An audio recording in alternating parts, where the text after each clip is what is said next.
ഏവർക്കും ക്രിസ്തു പഴയ നിയമത്തിൽ എന്ന ഈ പോഡ്കാസ്റ്റിലേക്ക് വീണ്ടും സ്വാഗതം. കഴിഞ്ഞ 2 വീഡിയോകളിൽ നാം ദൈവം ഇസ്രായേൽ ജനതയ്ക്ക് നൽകപ്പെട്ട 7 പെരുന്നാളുകളിലെ പെസഹായെക്കുറിച്ചും പുളിപ്പില്ലാത്ത അപ്പത്തിന്റെ പെരുന്നാളെക്കുറിച്ചും ആദ്യഫല പെരുന്നാളിനെക്കുറിച്ചും ചിന്തിക്കുകയുണ്ടായി. ഇന്നത്തെ വീഡിയോയിൽ നമ്മുടെ പെരുന്നാൾ പെന്തക്കോസ്താണ്. എന്താണ് പെന്തക്കോസ്റ്റ് പെരുന്നാൾ? ദൈവം ഇത് ഇസ്രായേൽ ജനതയ്ക്ക് നൽകിയത് എന്തിനായിരുന്നു? എപ്പോഴാണ് ഈ പെരുന്നാൾ ആഘോഷിക്കേണ്ടിയിരുന്നത്? ഏറ്റവും പ്രധാനമായി ഈ പെരുന്നാൾ എങ്ങനെ, എപ്പോൾ ക്രിസ്തുവിൽ നിവൃത്തിയായി? ഈ വിഷയങ്ങളാണ് നാം ഇന്ന് വിശകലനം ചെയ്യുവാൻ പോകുന്നത്. ആദ്യഫല പെരുന്നാൾ തുടങ്ങി 50-ാം ദിവസം ആചരിക്കുവാൻ കൽപ്പിച്ച പെരുന്നാൾ ആയതുകൊണ്ടാണ് ഇതിന് പെന്തക്കോസ്ത് പെരുന്നാൾ എന്ന് പറയുന്നത്. ഗ്രീക്കിൽ പെന്തക്കോസ്ത് എന്നതിനർത്ഥം 50-ാമത്തെ എന്നാണ്. പെന്തക്കോസ്ത് പെരുന്നാൾ മറ്റു ചില പേരുകളിലും വേദപുസ്തകത്തിൽ അറിയപ്പെടുന്നു. ഒന്നാമത്തെ പേരാണ് വാരോത്സവം. ആവർത്തന പുസ്തകം 16-ാം അധ്യായത്തിന്റെ 9-ഉം 10-ഉം വചനങ്ങൾ വായിക്കാം. വിളയിൽ അരിവാൾ ഇടുവാൻ ആരംഭിക്കുന്നത് മുതൽ 7 ആഴ്ചവട്ടം എണ്ണേണം. എന്നിട്ട് നിന്റെ ദൈവമായ യഹോവയ്ക്ക് വാരോത്സവം ആചരിച്ച് നിന്റെ ദൈവമായ യഹോവ നിന്നെ അനുഗ്രഹിച്ചതിന് തക്കവണ്ണം നിന്റെ സ്വമേധാദാനങ്ങൾ അവന് അർപ്പിക്കണം. ആദ്യ ഫലപ്പെരുന്നാൾ തുടങ്ങി 7 ആഴ്ച കഴിഞ്ഞ് വരുന്നതുകൊണ്ടാണ് ഈ പെരുന്നാളിന് വാരോത്സവം എന്ന് പേര് വന്നത്. ഈ പെരുന്നാളിന്റെ 2-ാമത്തെ പേരാണ് പെന്തക്കോസ്റ്റ്. ലേവ്യ പുസ്തകം 23-ാം അധ്യായത്തിന്റെ 16 വായിക്കാം. 7-ാമത്തെ ശബത്തിന്റെ പിറ്റേന്നാൾ വരെ 50 ദിവസം എണ്ണി യഹോവയ്ക്ക് പുതിയ ധാന്യം കൊണ്ട് ഒരു ഭോജനയാഗം അർപ്പിക്കണം. ആദ്യ ഫലപ്പെരുന്നാളിനു ശേഷം 49 ദിവസങ്ങൾ എണ്ണി 50-ാം ദിവസം ഈ പെരുന്നാൾ ആഘോഷിക്കണം. അതിനാലാണ് ഈ പെരുന്നാളിന് ഗ്രീക്കിൽ 50-ാമത്തെ എന്നർത്ഥം വരുന്ന പെന്തക്കോസ് എന്ന പേര് വന്നത്. ഈ വാക്ക് പുതിയ നിയമത്തിൽ ഉപയോഗിച്ചു നോക്കാം. അപ്പോസ്തല പ്രവൃത്തികൾ 2-ാം അധ്യായത്തിന്റെ 1-ാം വചനം വായിക്കാം. പെന്തക്കോസ്ത് നാൾ വന്നപ്പോൾ എല്ലാവരും ഒരു സ്ഥലത്ത് ഒന്നിച്ചു കൂടിയിരുന്നു. ഈ ഉത്സവത്തിന് ലഭിച്ച മറ്റൊരു പേരാണ് കൊയ്ത്തു പെരുന്നാൾ. പുറപ്പാട് പുസ്തകം 23-ാം അധ്യായത്തിന്റെ 16 വായിക്കാം. വയലിൽ വിതച്ച വിതയുടെ ആദ്യ ഫലമെടുക്കുന്ന കൊയ്ത്തു പെരുന്നാളും ഈ കൊയ്ത്തു പെരുന്നാളും ആദ്യഫല പെരുന്നാളും ഒന്നാണെന്ന് കരുതുന്നവരുണ്ട്. ഇവ രണ്ടും ഒരേ ഉത്സവമല്ല. ഇവ രണ്ടും വ്യത്യസ്ത ആഘോഷങ്ങളാണെങ്കിലും ഇവ പരസ്പരം ബന്ധപ്പെട്ടിരിക്കുന്നു.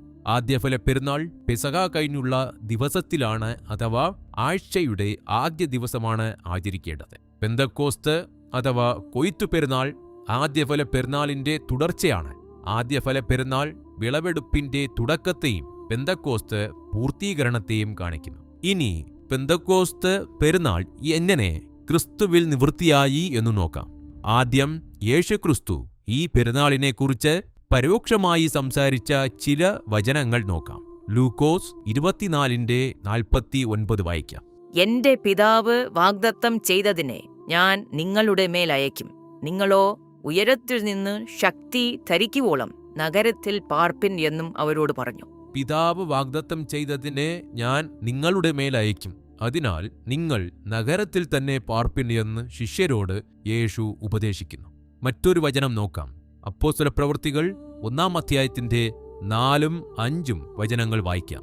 അങ്ങനെ അവൻ അവരുമായി കൂടിയിരിക്കുമ്പോൾ അവരോട്, നിങ്ങൾ യെരുശലേമിൽ നിന്ന് വാങ്ങിപ്പോകാതെ എന്നോട് കേട്ട പിതാവിന്റെ വാഗ്ദത്തത്തിനായി കാത്തിരിക്കണം. ഇവിടെയും യേശു ശിഷ്യരോട് യെരുശലേമിൽ തന്നെ തുടരുവാനും മുകളിൽ നിന്നുള്ള ശക്തിക്കായി കാത്തിരിക്കണമെന്നും നിർദ്ദേശിക്കുന്നു. യേശു ഈ സമയത്ത് അവർക്ക് പരിശുദ്ധാത്മാവ് നൽകാത്തതിനു കാരണം പെന്തക്കോസ്തിനായുള്ള 50 നാൾ തികഞ്ഞിട്ടില്ലായിരുന്നു. ഇനി ഈ ശക്തി പെന്തക്കോസ്ത് നാളിൽ എങ്ങനെ വെളിപ്പെട്ടു എന്ന് നോക്കാം. അപ്പോസ്തല പ്രവൃത്തികൾ 2-ാം അധ്യായത്തിന്റെ 1 വായിക്കാം.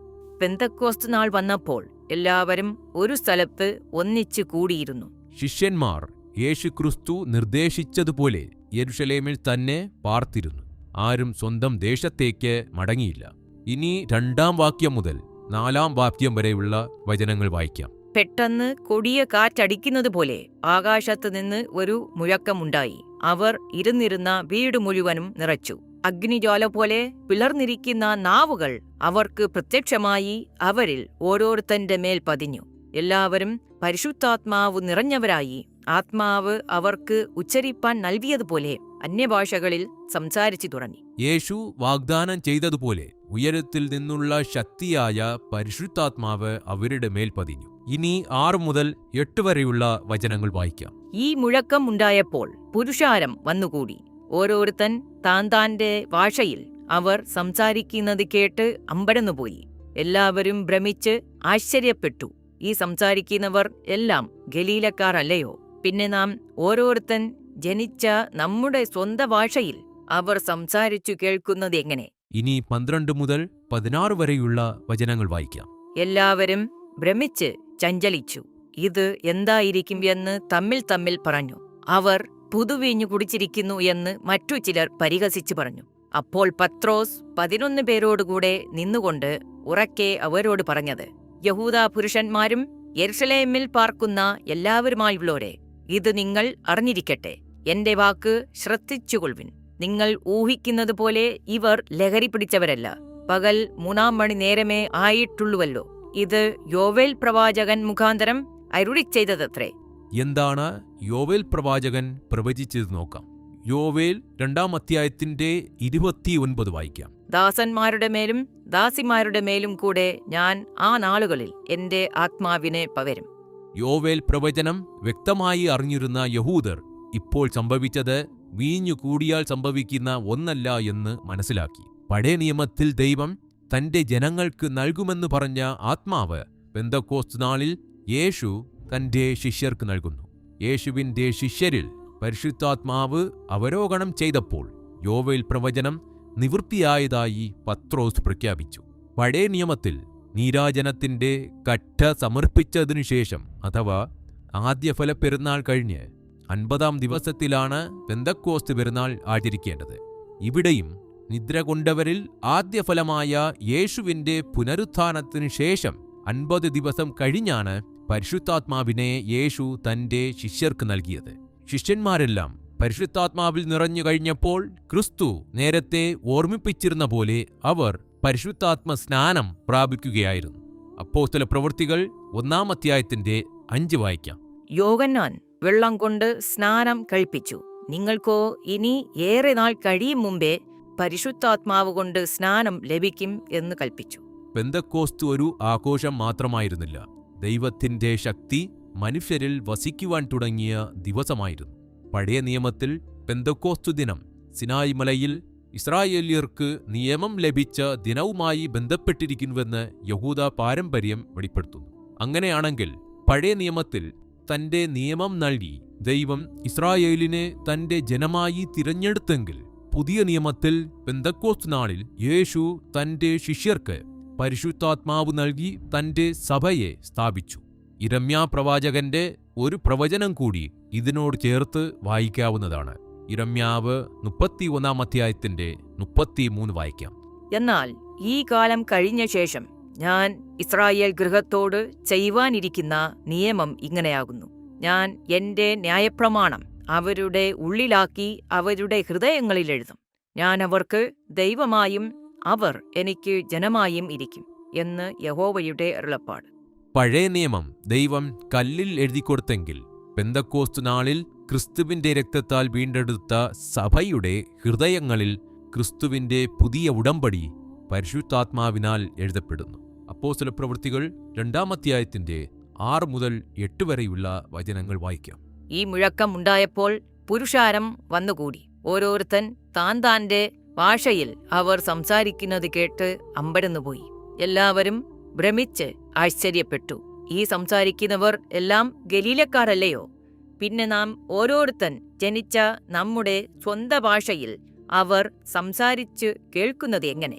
പെന്തക്കോസ്തിൽ ശിഷ്യർക്കു ലഭിച്ച അന്യഭാഷാപരം മൂലം വിവിധ ദേശങ്ങളിൽ നിന്നും വിവിധ ഭാഷകൾ സംസാരിച്ച യഹൂദരോട് ചുരുങ്ങിയ സമയം കൊണ്ട് യേശുവിന്റെ സുവിശേഷമറിയിക്കുവാൻ സാധിച്ചു. അന്ന് ആ സന്ദേശം ശ്രവിച്ച 3000 പേർ ക്രിസ്തുവിൽ വിശ്വസിച്ച് സ്നാനപ്പെട്ട് സഭയോട് ചേർക്കപ്പെട്ടു. പെന്തക്കോസ്തിൽ അന്യഭാഷ വെളിപ്പെട്ടത് വലിയൊരു അത്ഭുതമായി കാണുന്നവരുണ്ട്. പാപമോചനവും രക്ഷയും ക്രിസ്തുവിലൂടെ എന്ന സദ്വാർത്ത കേട്ട 3000 പേർ യേശുവിനെ രക്ഷകനായി സ്വീകരിച്ചതാണ് അവിടെ നടന്ന യഥാർത്ഥ അത്ഭുതം. പഴയ നിയമത്തിൽ പെന്തക്കോസ്ത് നാളിൽ ധാന്യങ്ങളുടെ വിളവെടുപ്പാണെങ്കിൽ പുതിയ നിയമത്തിൽ പെന്തക്കോസ്ത് നാളിൽ ആത്മാക്കളുടെ വിളവെടുപ്പായിരുന്നു.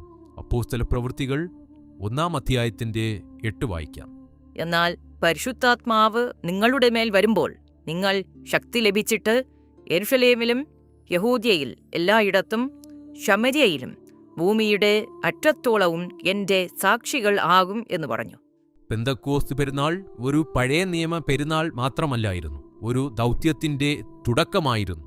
അത് ക്രിസ്തുവിൽ പുതിയ അർത്ഥം കണ്ടെത്തുന്നു. യേശുവിന്റെ പരസ്യ ശുശ്രൂഷാകാലത്ത് ഒരിക്കൽ യേശു പത്രോസിനോട് ഇങ്ങനെ പറയുകയുണ്ടായി. ലൂക്കോസ് 5-10 വായിക്കാം. യേശു ശിമോനോട്, ഭയപ്പെടേണ്ട, ഇന്നു മുതൽ നീ മനുഷ്യരെ പിടിക്കുന്നവൻ ആകും എന്ന് പറഞ്ഞു. യേശു പറഞ്ഞ പോലെ പെന്തക്കോസ്ത് നാളിൽ പത്രോസ് തന്റെ സുവിശേഷ പ്രസംഗത്താൽ 3000 പേരെ സഭയോട് ചേർത്ത് യേശു തന്നോട് പറഞ്ഞ പ്രവചനം പൂർത്തീകരിച്ചു. ഇതുവരെ നാം വായിച്ച വചനങ്ങളെല്ലാം കാണിക്കുന്നത് മറ്റെല്ലാ ഉത്സവങ്ങളും ക്രിസ്തുവിലേക്ക് വിരൽ ചൂണ്ടപ്പെട്ടിരുന്നതുപോലെ പെന്തക്കോസ്തും പുതിയ നിയമസഭ രൂപീകരണത്തിനായുള്ള പരിശുദ്ധാത്മാവിന്റെ അവരോഹണത്തിനെയും ആത്മാക്കളുടെ ഒയ്ത്തിനെയുമാണ് സദൃശീകരിക്കുന്നത്. ക്രിസ്തുവിൽ ഈ പഴയ നിയമ പെരുന്നാളുകളെല്ലാം ജീവൻ കണ്ടെത്തുന്നു. അവ നമുക്ക് പ്രത്യാശയേവുന്ന യാഥാർത്ഥ്യങ്ങളായിത്തീരുന്നു.